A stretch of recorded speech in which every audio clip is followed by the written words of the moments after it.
Looking back through Honkai Star Rail's tenure, though it's only been roughly 2 years, a lot has happened during that short time. Characters have been pumping out in rapid succession without fail, and things have been improving and declining in equal measure. Such a breakneck pace of power scaling has unsurprisingly led to questions over the sustainability of the game's future. Namely in that, what's the point of going after a meta-breaking unit if 3 weeks later there would be another meta-breaking unit? Although I don't think it's that bad. Many would agree that a number of version 1 units, while perhaps not as prevalent as they used to be, are still more than serviceable in the modern era. All the same, the fast deterioration in presence for many of the game's older units has prompted Hoyo to release direct buffs to a number of them in an effort to not cause them to fall out the metagame completely. So far, all targets have belonged to version 1, but it begs the question if power creep has also begun to affect a number of version 2 characters. At the time of her release, Sparkle had to have been one of the most hyped characters of all time, with supports being viewed as the most valuable category in HSR's team-building environment, and Sparkle carrying a most extraordinary profile of abilities. Players were confident that she would stay relevant in the game for a long time to come. Yet, as early as midway through version 2, she began to lose considerable market share, and in the present day, as we progress through version 3, Sparkle's equity across all 3 game modes currently ranks the lowest among her peers. Not what you would expect for a support many once believed to be invaluable. For today we'll be discussing the downfall of Sparkle and whether or not she may have been the most overrated character in the game, not to any fault of her own. Before we get into the video though, I want to first give a shout out to our sponsor for today, Proton VPN. As I'm sure you know by now, VPNs are virtual private networks that can be used to give you better security, access, and cover while surfing the net. Proton VPN is one of the most cutting edge on the market with over 12,000 servers in over 110 countries. They offer high-speed connections of up to 10 gigabits per second through their VPN accelerator, boosting speeds by up to 400%, and you can use it for basically anything, whether streaming videos, torrenting, accessing TV channels around the world, or downloads. Of course, it comes with a no-logs policy verified by independent auditors, so you can get complete privacy from trackers. To reinforce that, the VPN is based in Switzerland, where they have incredibly strict laws on data protection. You can rest assured your user rights and identity will remain hidden. Not to mention, it's also open source, so don't take their word for it, you can see it for yourself. Anything you want from a VPN, whether bypassing location blockers, staying hidden while online, protecting your online privacy, and keeping trackers from spying on you, Proton has to it. If you're looking to upgrade your VPN or start using one, check out Proton and get a 64% discount using my link, protonvpn.com/Vars2, also in the description below. Thanks again to Proton for sponsoring the video, but for now, let's get back to it.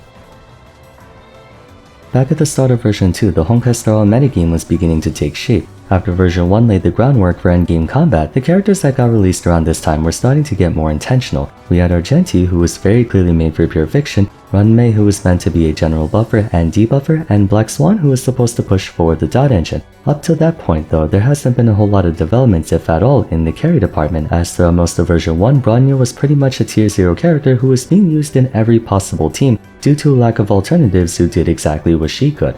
That all changed when Sparkle came out as the second character of version 2.0, possessing a number of qualities approximating that of the Gorilla Supreme Guardian but with more potential for upside, leading many to believe she might very well be the single best character in the game on account of supplanting the previous best character in the game, broadly speaking. Reception towards the Masked Fool was infectious to say the least. In fact, while this isn't related to her in-game, she received by far the highest views on a trailer than any other limited 5-star character before or since, registering over 20 million views. I still remember the sheer amount of discussion over her being the first instance of blatant power creep, having a constant comparison argument against Bronya over who is truly better. Though the two weren't exactly one-to-one, by and large, players were in agreement that Sparkle would be a direct upgrade in many noteworthy teams at the time, with the reasons being fairly self-evident. Bear in mind, we're still looking at this from the standards of early 2024 when the game was only about 8 months old. Sparkle had a number of things going for her that made her stand head and shoulders above most of the competition, besides maybe Runmei. Unlike Bronya, whose crit damage boost was to the entire party, Sparkle's boost was only to one person. However, unlike Bronya, whose general damage boost was to only one person, Sparkle's damage boost was to the entire party. I'd say practically speaking that was the better orientation. Seldom did you ever need 2 crit-based DPS characters. Moreover, Sparkle could apply these buffs at higher amounts and for more turns, giving her better uptime and consistency overall. Regarding her turn events, people raised an eyebrow over whether her 50% action forward was subjectively worse than Bronya's full turn advance. But after some testing, it was concluded that 90% of the time, assuming proper speed manipulation, it was close enough to be almost equivalent to a full turn advance in application. We could stand here splitting hairs about the specifics of their buffing capability all day, but for the most part, Sparkle and Bronya weren't that far off from each other. So why did people see the former as that much better than the latter, and by extension, why did people see her as one of if not the best character in the game at one point? It's because of the other aspect of her, one that effectively served as the central focus of Honkai Star's metagame for a long time: skill points. SP economy was a critical factor of interest throughout version 1 and even early version 2. Some characters had the potential to contribute extremely well to a party but would be rendered basically ineffective on the sole basis of SP economy, rather inefficient SP economy. Considered arguably the worst support character in the game, you wouldn't think that at first when you saw what Yukong could provide. 80% attack boost, 28% crit rate, 65% crit damage, 12% imaginary damage, and 10% speed. These were even more impressive than Bronya's buffing profile, yet Yukong saw zero play for the sheer fact that in addition to her being extremely hard to operate, her SP consumption was by far one of the worst in the game. At least if you wanted her to be more usable, you'd be spending so much to maintain her uptime that you'd have nothing else for the rest of the team.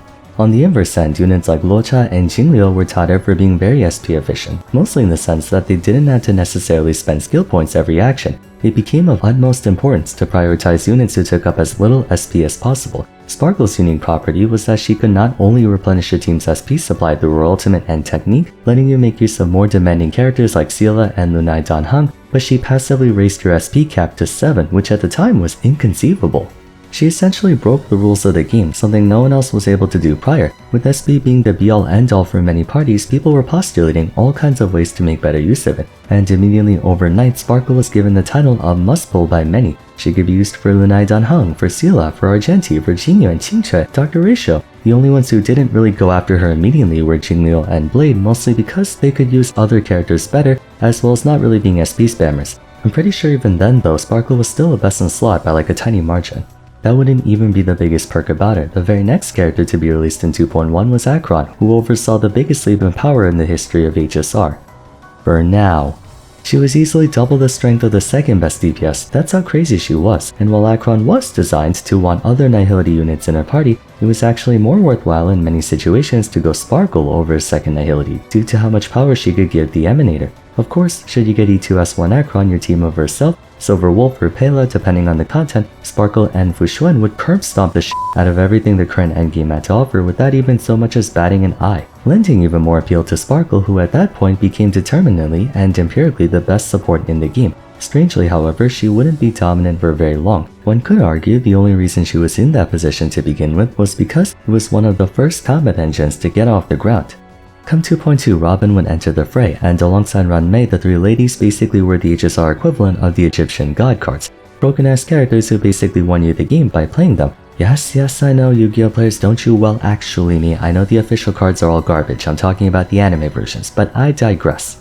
The Harmony Trio would be the centerpiece of version 2's metagame for quite some time, all the way until around 2.7. Each of them drew appeal for offering a slew of all-purpose buffs that could be utilized by just about everyone, while additionally carrying a niche of her own. Robin was specialized in follow-up attacks, although later we discover she's kind of just the best unconditional support. Anyway, Ranmei was specialized in break teams, and Sparkle was specialized in hyper carries. Each unit of the Harmony Trio also had a tier 0 party at the time. A byproduct of this, of course, is that Sparkle went from being the option to an option. Acron was still far and away the best attacker in the game even with the release of Firefly, but the others weren't too far behind her. By extension, people didn't think of Sparkle as someone that had to be played, rather someone who could. Furthermore, the inclusion of Robin complicated things a bit. Though she was a follow-up attack-oriented specialist, her general buffing was easily the strongest of the three. She offered the exact same buffs as Sparkle did in the form of crit damage and regular damage. Mind you, not as much as a fireworks girl, but enough to compete. Then, however, Robin would also give unconditional bonus attack to the entire party as well, which allowed her to be played in teams that didn't stand to gain much from crit damage like the Dot Engine.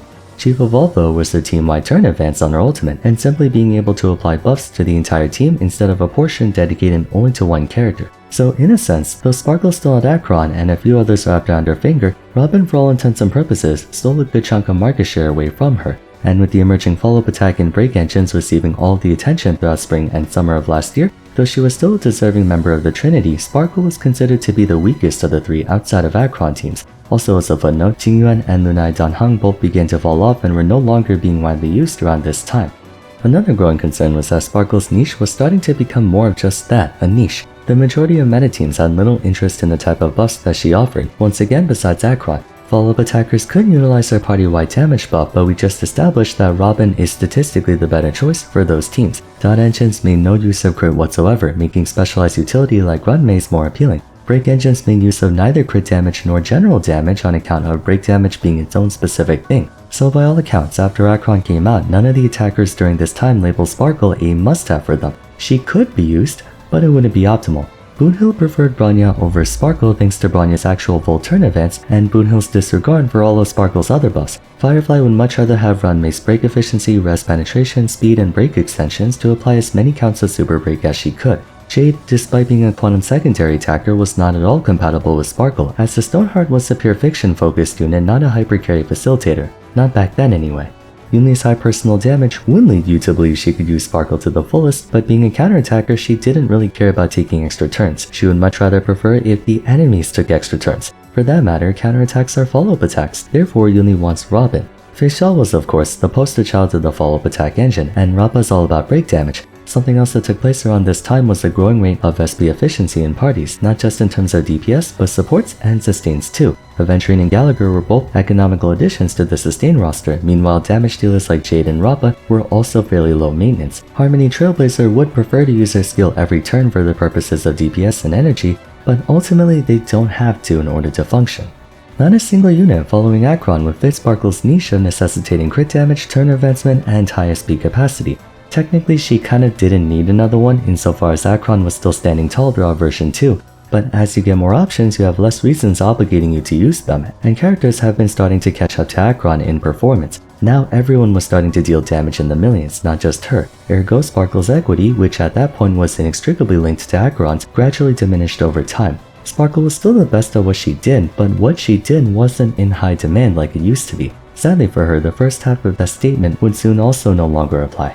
Sunday's inclusion in version 2.7 was to Sparkle what Sparkle was to Bronya, another support character who was in the same vein as her yet had the ability to perform significantly better, especially in relation to whatever was in demand. He could supply a full turn advance to a target just like Bronya and even refund the skill point if it was on whoever he ulted. Speaking of which, he could give tons of crit damage to said target and more importantly bonus crit rate, which Bronya and Sparkle could not offer. He could also cleanse whomever he skilled on, the other advantage Bronya had over Sparkle. And while you can only enjoy it for 2 turns, he could give the same general DPS boost the others could give to his ally via his technique. Now, Sunday was of course entirely single target, whereas Sparkle had AoE buffing. However, being split down the middle was actively hurting her in that regard. If you wanted AoE buffing, Robin was just better since everything about her was AoE. If you wanted single target buffing, Sunday was better since everything about him was single target. Sparkle was officially beat on both ends. Hypercarries very much enjoyed the Dispel, full turn events, higher crit damage concentration, free crit rate, and battery components that Sunday offered. All the while, multi-damaging parties like the Break and Follow-up engines wanted party-wide supportive utility from units like Robin and Runmei. Sparkle could no longer hold on to Acron as a lifeline anymore either. Higher investment teams began to make use of Sunday despite Acron not making use of energy whatsoever. And though Acron still remains an excellent character to this day, Amphoris brought in multiple top-tier hypercarries like Madame Herda, Aglaya, Mide, Casterus, and many more are coming in the future, putting a ton of pressure on Acron, with many believing she's on borrowed time and that her days are numbered. Sparkle's best carry, losing ground in the metagame, wouldn't even be the least of her problems though. There would be yet another support released in version 3 who all but pushed her out of tier 0 entirely. Enter Tribi, a hybrid between damage and support, as well as being a Harmony character too.